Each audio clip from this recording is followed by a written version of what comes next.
It's 5:30, Mayor. 5:30.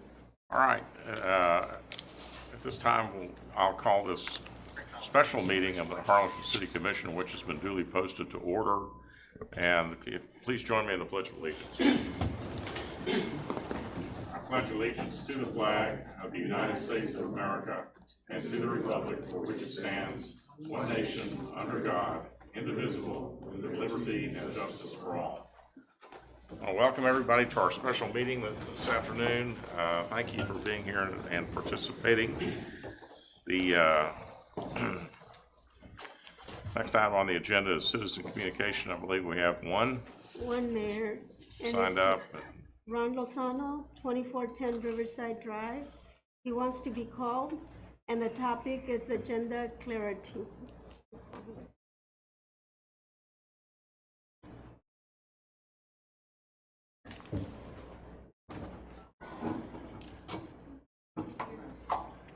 All right, well, he just walked in the door.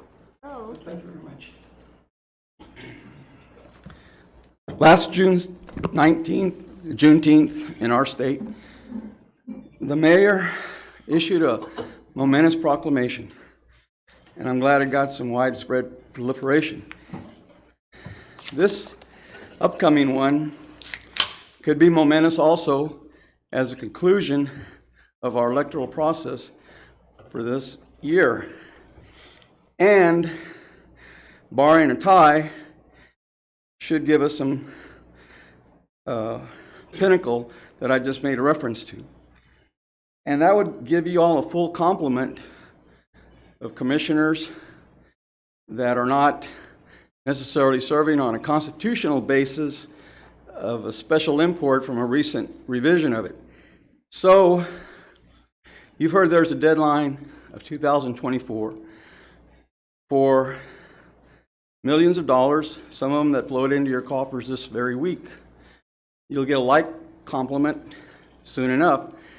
But 1 month that I'm making reference to should not let us rush into things until you get this full complement. And that, I think, comports with due process. Thank you very much. All right, thank you. First item on the agenda is the consideration of possible action to authorize the city manager to pay the ancillary service charges to Gexa as a result of the February winter storm event.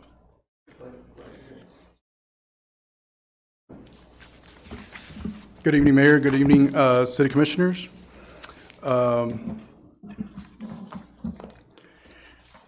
This additional energy charge pertains to additional costs and ancillary services, which they call the storm recovery amount, which was incurred by Gexa.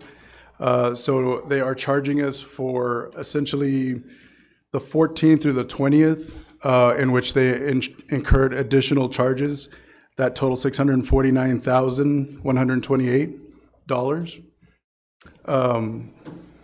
They are asking all municipalities that have agreed to a certain contract that has additional charges in there, which they incurred to pay TPAC, I believe it is. Yeah, TCAP, the Texas Coalition for Affordable Power.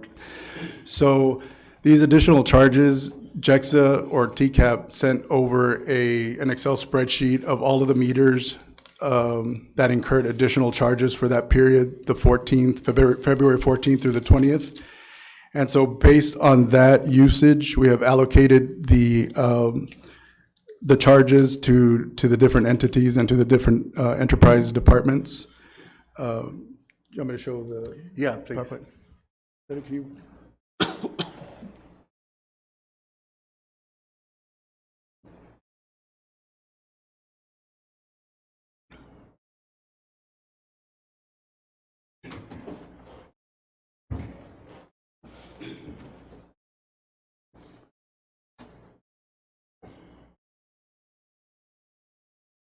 Yes.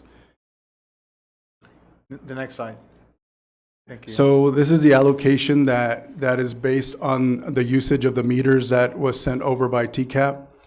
So the cities used 181,172 kilowatt hours. The municipal auditorium, 14,043 kilowatt hours. And so on, sanitation, the auditorium, golf.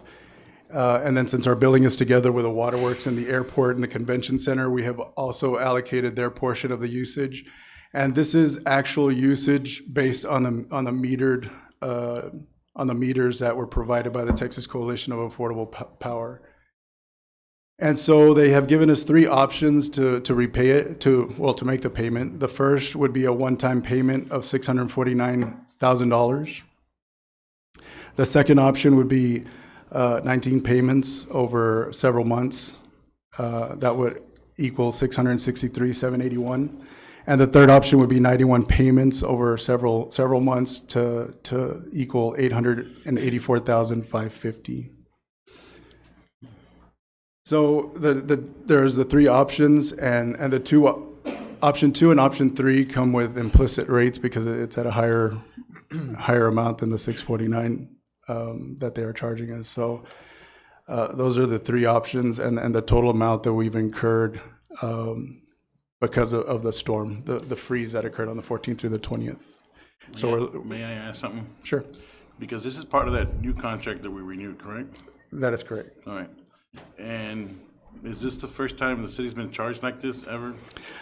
I believe so, because the winter storm was an anomaly, and so I believe that's the first time. But we've had hurricanes and floods and freezes before, and what I want to know was that particular clause that we're being charged with, because I don't understand it's in the contract. Right. Was that in our previous contracts or any other previous contract that we've had?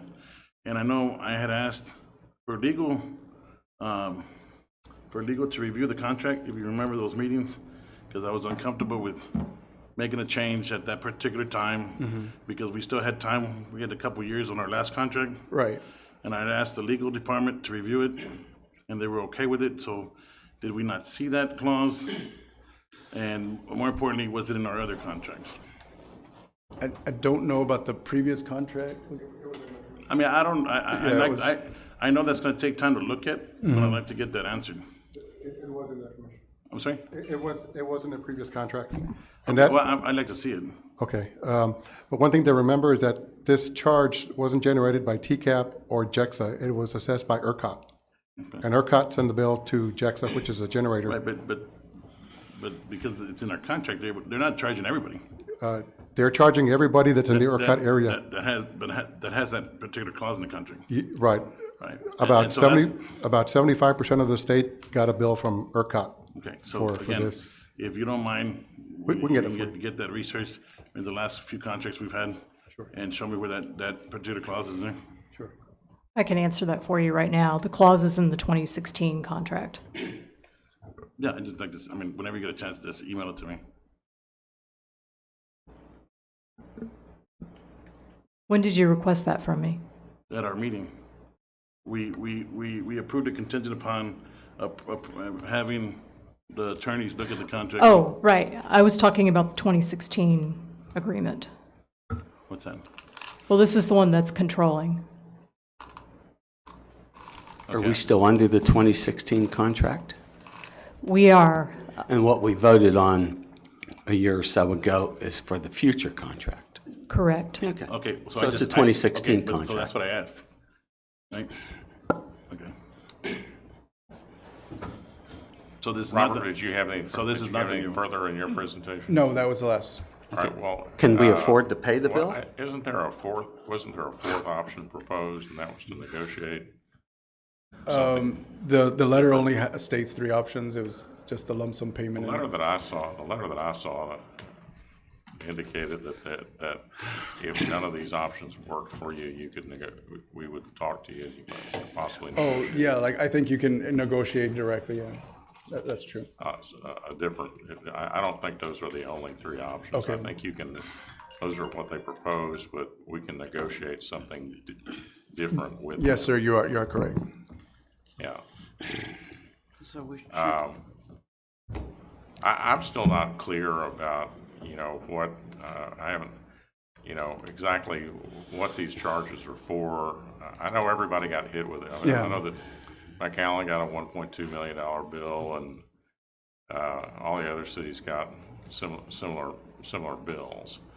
But you know, have we seen any sort of an itemization for exactly what these, other than the apportionment to the various buildings?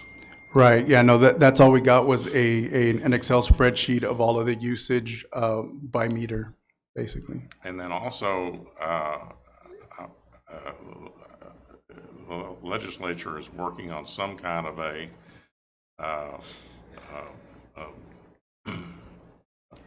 legislation that would securitize some bonds that would allow entities that have gotten hit with these large bills to be able to pay them out over a much longer period of time at a greatly reduced rate. Right. I don't know whether that's going to. I don't know what's in the bill. I don't know which one has passed or if one has passed. But it's going to happen in the next couple of days if it does. If it didn't pass last night. Right. Yeah. No, I'm not sure if it passed, but I will research to see what was the outcome. So is there a deadline? Well, I just feel like we need more. I would like to see more information. Okay. Before we choose one of the options. We have time if they want the first payment in June. Right, they gave us an extension to June 18th Well, to decide, as opposed to May 21st. again, I think this is something that we can, we can ask to negotiate. We will have another meeting next week, which will be early, well before the deadline, the artificial deadline, which they have given us. And I would suggest that we at least wait until then. Okay. See if we can get some of these, some of the answers to our questions, and I would suggest to the commission that we table this. Okay. Motion to table? Second. Thank you. All those in favor say aye. Aye. Those opposed, like sign.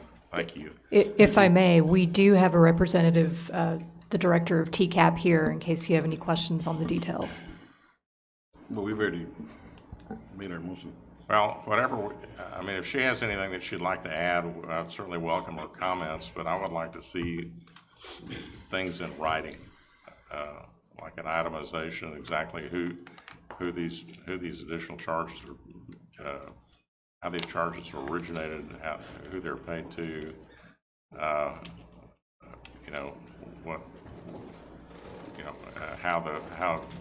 Gexa is being billed for these charges and who's billing them.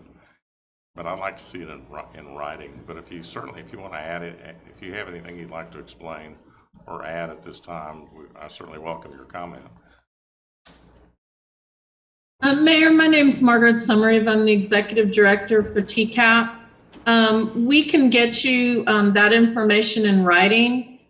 Just generally, those, like Mr. Gonzalez had said, those charges are billed to Gexa from ERCOT based on the ancillary service charges that were accumulated during the storm period. And what happened during the storm was the prices went up to extremely high levels that no one knew could happen. And that's why these bills are happening. Everyone in the state, eventually residents, will see higher rates as well because of the winter storm. The House bill that is looking at securitization has not been passed yet. It's in the Senate. It's House Bill 4492. And you're correct, it would securitize. It would lower the interest rates and allow for a longer period of time to pay it back. TCAP is making comments and following that bill very closely. I have a question for you, ma'am. Yes. So we pay this bill. Where does the money finally end up? Does it end up in ERCOT? Or TCAP? Or you? No, actually what happens is Gexa has already paid for all of TCAP, it was a little less than $32 million. And Gexa has gone ahead and paid that. to ERCOT. ERCOT then gives it, pays the fees to the generators. So it's the generators that get this money. Okay, so you've prepaid this bill. Gexa has, yes. And do you not get any portion of that money?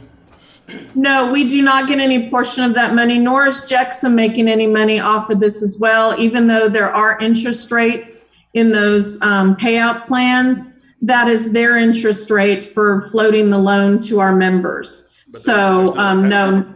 But there's not a pass-through charge, an administrative charge, any kind of No. percentage of that? No, not at all. I have a question. When you say they go to ERCOT and then they're finally they end up with the generators, what do you mean by generators? Is that owned by ERCOT? No, these are the generators that are producing the electricity for the market. What happens is what ancillary services are when a generator has power, it has the option to put the power into the grid and provide power as the days are flowing, or it can reserve some of its load into what's called the ancillary market. And it's the ancillary market where that's what, when ERCOT needs the power because there's not enough power in the grid, as was the case during the winter storm, then ERCOT goes to those providers that have bid into the ancillary market and says, we need your power now. And so they're not allowed to use that power and for any other reason other than to hold it in basically reserve for a need for ancillary services. And that's what happened in the winter storm when all of the generators who weren't able to produce energy couldn't do it. Then ERCOT moved to the ancillary service providers. And it was at that point that those providers got to charge upwards of about $25,000 per megawatt for their energy. And ERCOT didn't have a choice because it needed the energy. But wasn't it ERCOT that shut the power off in the first place? They didn't shut the power off. So what happened is that when the storm was happening, and there wasn't enough power coming onto the grid, ERCOT does what they call rolling blackouts. They ask the wires companies, so the AEPs, the center points, all of them to start turning things off. And the idea is you turn them off for 15 minutes, you let them off for 15 minutes, then you turn them back on and turn somebody else back off. But that's not what happened, though. No, that's not what happened because there wasn't enough energy going into the grid. So they weren't able to do those rolling blackouts like they had anticipated. And part of the reason there wasn't enough energy in the grid was there's a whole lot of reasons. You've heard winterization, you've heard frozen gas pipelines, it's just a lot of things. And so what happened was the grid then didn't have enough energy in it to keep it going. And that's sort of how we got to the winter storm and what happened. And which is why the ancillary service generators who did have power that could put it on the grid were getting their $25,000 a megawatt. Who set the June 18th deadline? We reached out to Gexa and asked for an extension, and Gexa's counsel emailed me back and said we can have an extension with no penalty and no issues. The original deadline was finding of May default. 21st, and there was no way to meet that deadline. Okay, but and I agree with the mayor, shouldn't we wait until we find out what's going to happen with legislation? I mean, what happens if if these bills don't go through in time? Can we extend it until we find out what's going to happen in legislation? I can ask. Sure, I can request that. Okay, well, we have tabled the item, so we can put it on the agenda for the next meeting, and maybe by that time we'll have more information. But I do think we ought to have enough time to get all of our questions answered. We appreciate you providing additional information and hope that you can participate in our next meeting. Thank you. Thank you. Mayor, I don't have a vote. I have a motion, but I don't have the vote. We had a motion, Oh, a second. I thought we had voted. Yeah, we did. You did? Okay, thank you. Okay, item 2 is the consideration of possible action to approve an ordinance on first reading amending the 2020-21 fiscal budget. Robert?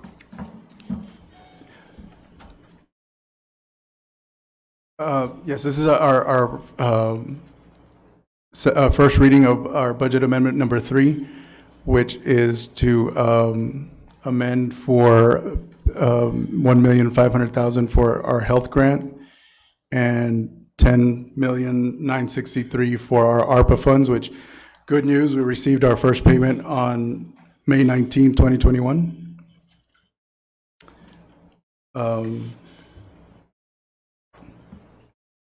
And then also the other one was for the $649,000 for the energy charge that we put in there, but So is this, the energy charge that we just tabled yes, sir. ties into this? So shouldn't we make a motion to table this as well?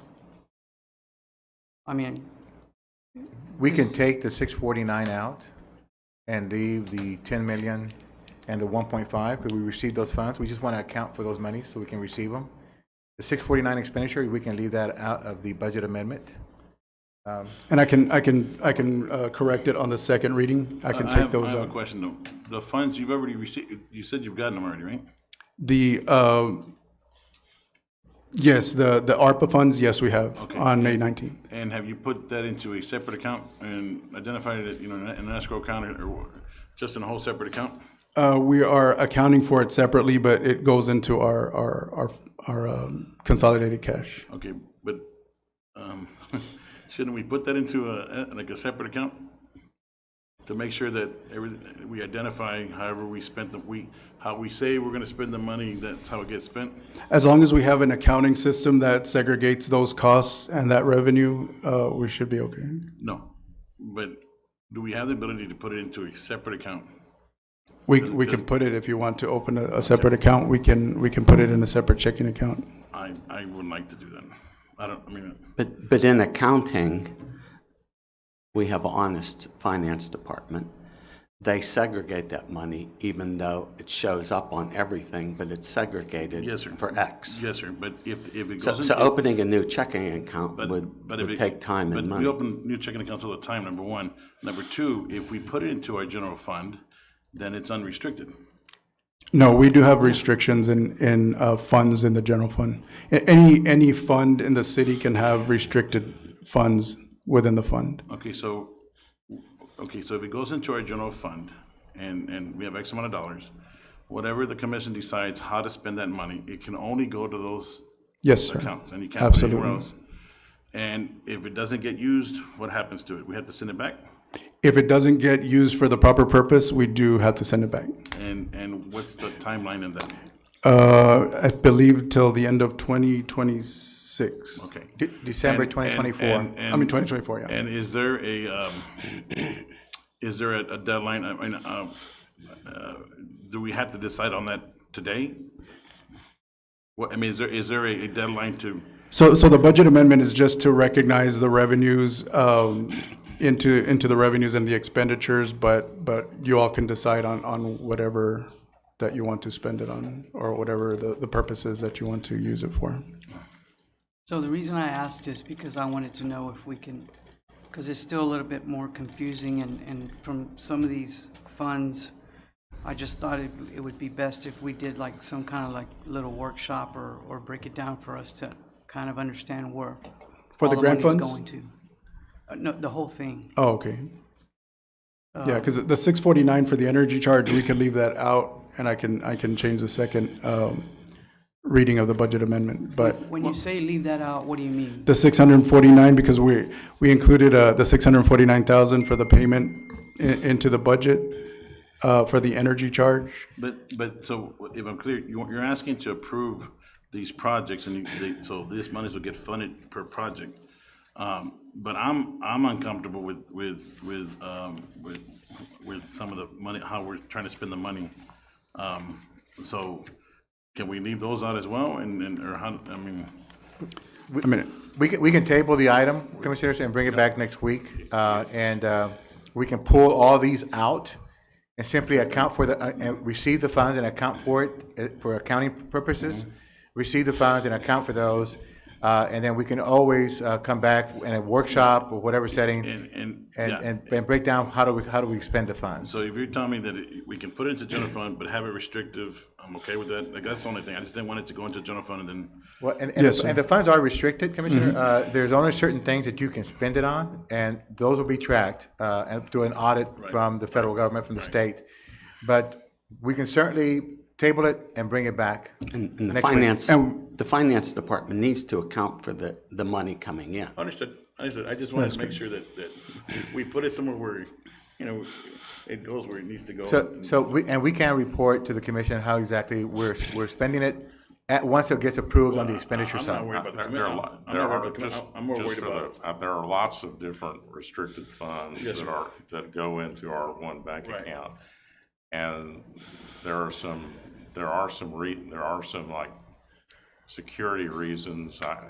An accountant could explain it better, but it's been explained to me before why they do it that way. Like, I know nonprofit organizations have it, and they do what it's called a custodial account, and so it's within the same bank account, but it's a custodial account. And lawyers have trust accounts where we don't have. So if we handle a client's money, we don't open a separate account for each of the client's money.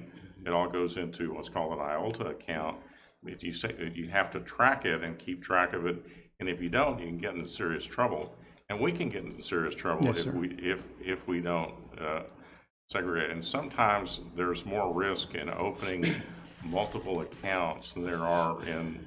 That's the way it's been explained to me by accountants and auditors and people like that, who said, well, when you start opening an account for every little thing, then you lose track of these accounts, and there's a lot more chance of making a mistake with the money. And this way, so I feel confident that they're doing the right thing with how they're depositing the money and keeping track of it, because we do it with there's like lots of different. As a matter of fact, funds our CARES Act funding, we accounted for in our general fund, and similar to the IOLTA accounts, we have, our accounting structure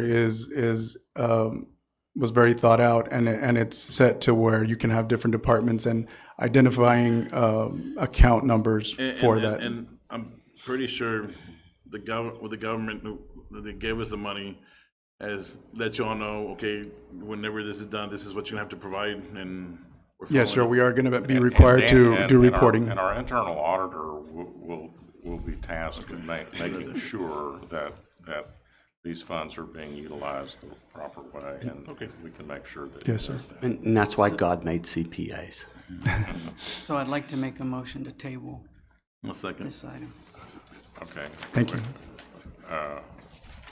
A motion and a second to table, or no discussion on a motion to table. All those in favor say aye. Aye. Those opposed, like sign. The motion carries. Thank you. All right, Joe. That concludes our meeting. We have no further business, so we are adjourned. Thank you.